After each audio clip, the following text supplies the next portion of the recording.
नमस्कार। आप सभी बीए पार्ट प्रथम वर्ष के विद्यार्थियों का आज के व्याख्यान में स्वागत है।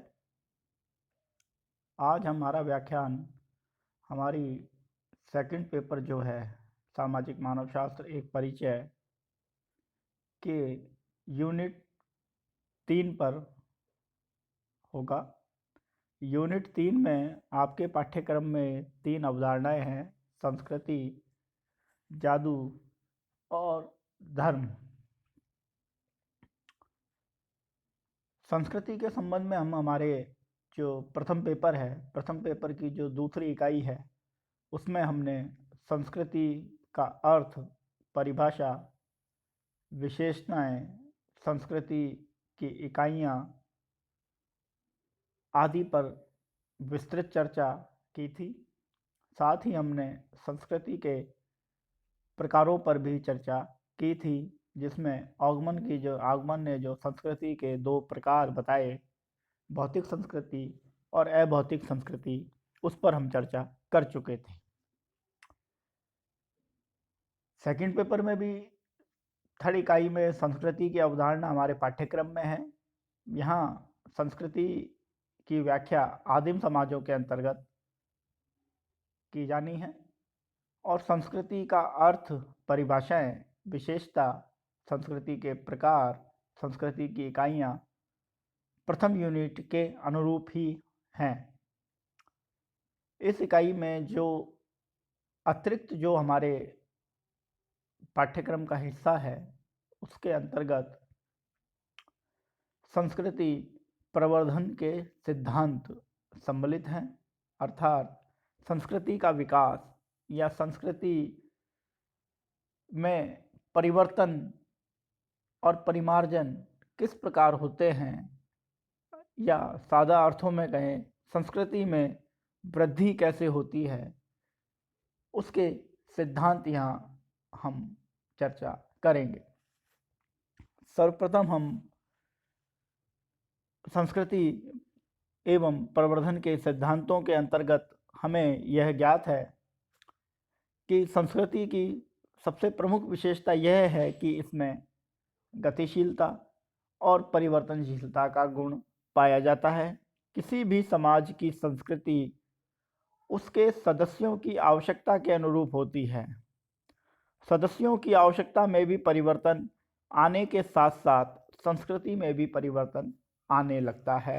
यह एक सामान्य संस्कृति की विशेषता या संस्कृति के लक्षण हम जानते हैं। सर्वप्रथम हम संस्कृति में जो ये वृद्धि या संस्कृति में जो ये संवर्धन या संस्कृति में जो ये परिवर्तन होता है उसके उद्विकासीय सिद्धांत पर चर्चा करेंगे।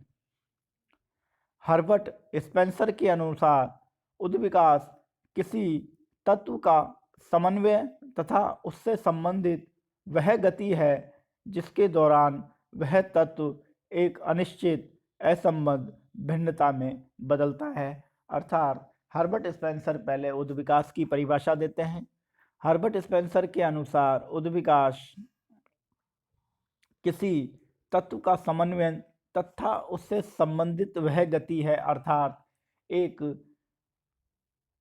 चलने की बात इसमें है जिसके दौरान वह तत्व अपनी एक निश्चित संबंध संरचना से अनिश्चित असंबद्ध विभिन्नता में बदलता है या परिवर्तित होता है।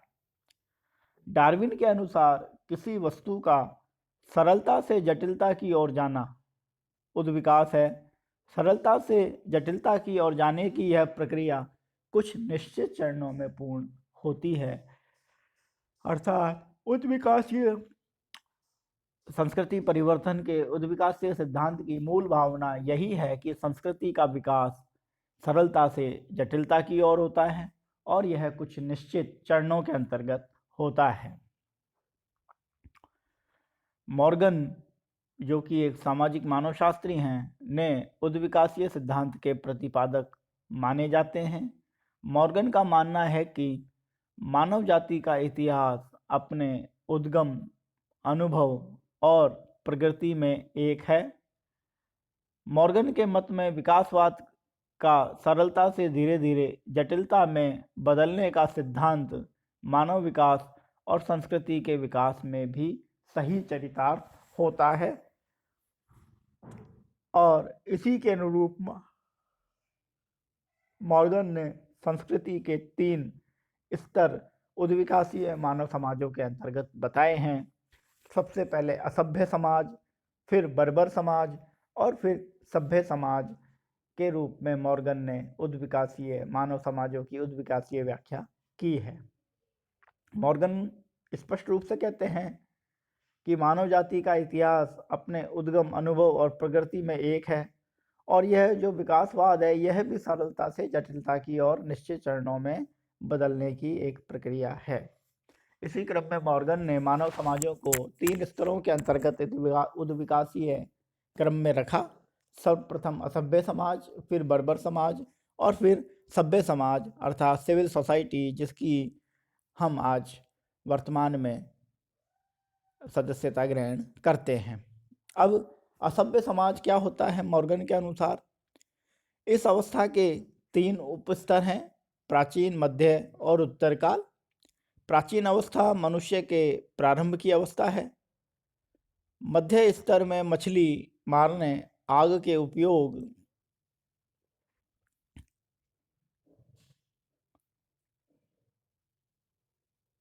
का प्रारंभ आदिकाल तथा उत्तर काल स्तर में जब तीर कमान का इस्तेमाल किया जाने लगा, अर्थात असभ्य स्तर में के 3 अवस्थाएं मॉर्गन बताते हैं। पहली प्राचीन, इसमें मनुष्य की प्रारंभिक अवस्था को रखते हैं। मध्यकालीन असभ्य अवस्था के अंतर्गत मॉर्गन जब मानव मछली मारना और आग जलाना सीखता है उसको इस अवस्था के अंतर्गत रखते हैं। और उत्तरकालीन स्तर में जब तीर कमान का इस्तेमाल शिकार करने में किया जाने लगा, अर्थात मानव ने शिकार करना सीखा, उसे इस स्तर के अंतर्गत रखते हैं। दूसरी जो अवस्था है बर्बर अवस्था। बर्बर अवस्था में मानव ने मिट्टी के पात्रों का निर्माण करना सीख लिया था। पशुपालन और कृषि में सिंचाई का प्रयोग भी इसी काल के मध्यकाल का परिचायक है। धातु के गलाने की प्रक्रिया के आविष्कार तथा लौह उपकरणों के प्रयोग से होकर अगले परिवर्तन तक का काल बर्बर अवस्था का उत्तर काल था। अर्थात मॉर्गन ने बर्बर अवस्था को भी 3 ही भागों में रखा। प्रारंभिक अवस्था में मिट्टी के पात्रों का निर्माण,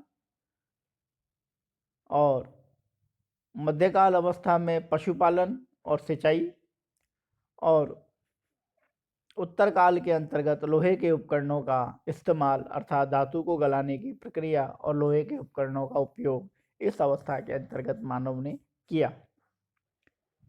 अब हम सभ्य अवस्था की बात करेंगे।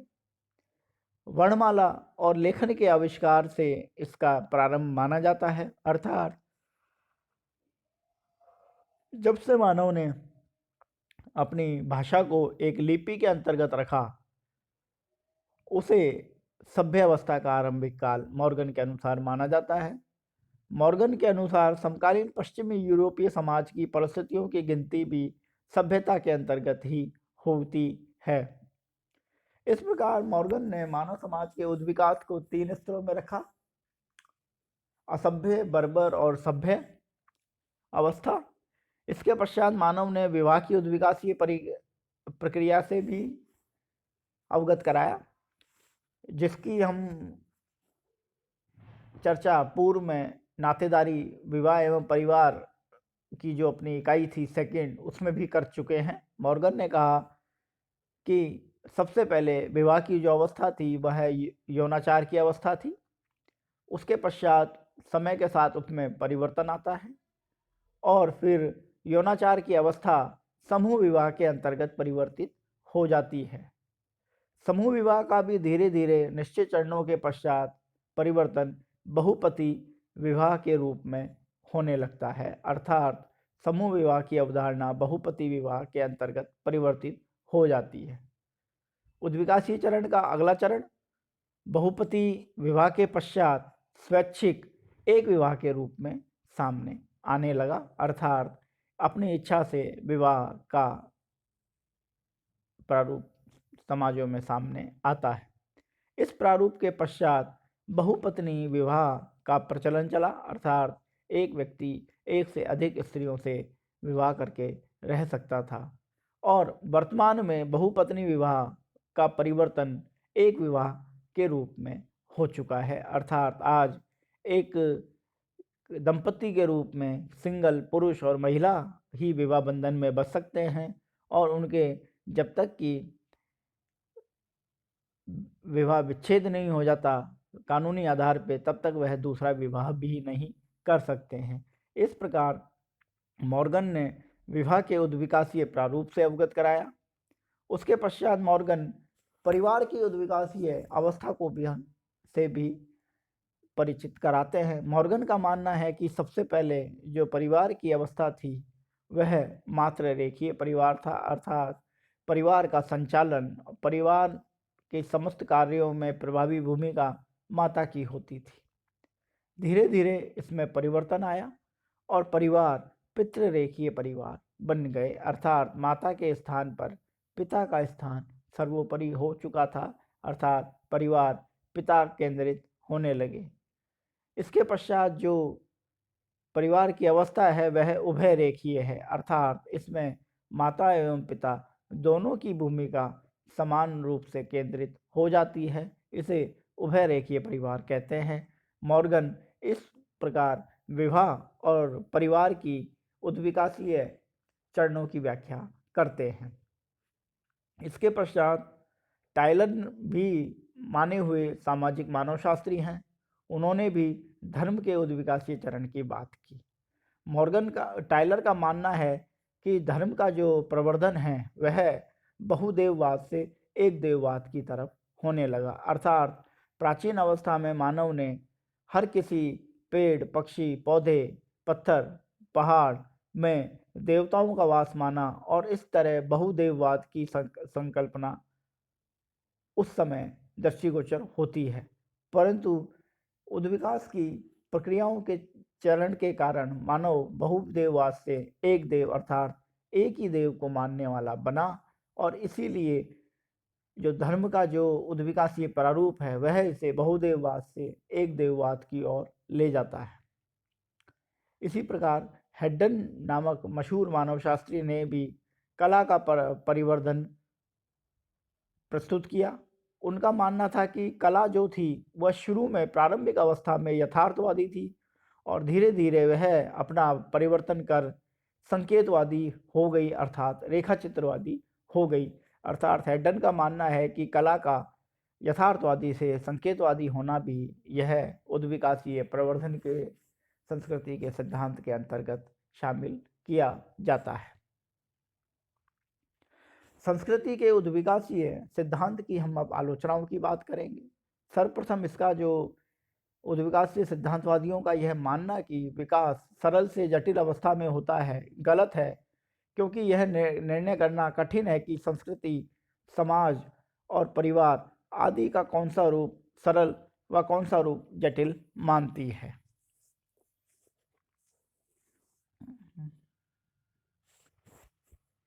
दूसरा जो उद्विकासियों का मानना है कि विकास एक सीधी रेखा में होता है, यह सही नहीं है। कुछ विकासों के जो आयाम हैं वह जिगजैग और चक्रीय भी होते हैं, एक रेखा में नहीं होते हैं।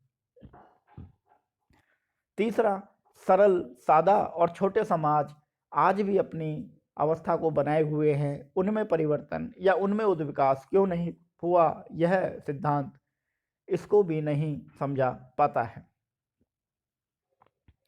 उद्विकासीय सिद्धांत ने जो भी तथ्य प्रस्तुत किए उनके संबंध में उद्विकासीवादियों ने कोई भी साक्ष्य या प्रमाण प्रस्तुत नहीं किए और जो प्रमाण प्रस्तुत किए वह अवैज्ञानिक थे और द्वितीयक तथ्यों पर आधारित थे, अर्थात प्राथमिक तथ्यों का अभाव देखने को मिलता है उद्विकासीय सिद्धांतवेत्ताओं के सिद्धांतों में।